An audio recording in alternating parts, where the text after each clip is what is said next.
د طالبانو لخوا د پخوانیو پوځیانو وژلو په غبرګون کې د امریکا او نړیوالو غوسه. د امریکا متحده ایالاتو په ګډون د نړۍ 21 هیوادونو په یوې ګډه اعلامیه کې د طالبانو لخوا د افغانستان د پرځول شوي جمهوریت نظام د امنیتي او دفاعي ځواکونو د سرتیرو په مرموزو وژنو سخت اندېښنه ښودلې ده. د دې ګډې اعلامیې په خپرولو کې آلمان، جاپان، بریتانیا او ګڼ نور هیوادونو د متحده ایالاتونو ملګري دي. په اعلامیه کې له طالبانو غوښتل شوي چې د عمومي عفوې په اړه پر خپلې کړې ژمنې ودرېږي.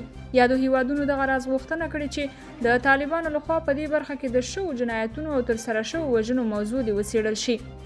امریکا او نورو هیوادونو ټینګار کړی چې طالبان باید په دې اړه ځواب ووایي.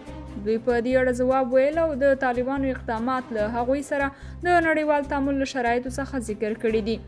طالبانو د دغو غوښتنو او اعتراضونو په اړه تر اوسه غبرګون نه دی ښودلی، خو څو ورځې مخکې د بشري حقونو د څار نړیوال سازمان وویل چې طالبانو یوازې په غزني، هلمند، کندهار او کندوز ولایتونو کې د خپلې واکمنۍ په لومړیو 2.5 میاشتو کې تر 100 ډیر مخکیني پوځي منصوبین وژلي یا لادرکه کړي دي. پرون د افغانستان د حزب وحدت مردم ګوند مشر محمد محقق طالبان تورن کړل چې په کندوز او دایکنډي ولایتونو کې د نوید خان آزادۍ او محمد علي کربلایي په نوم 2000 پوځي منصوبین وژلي دي.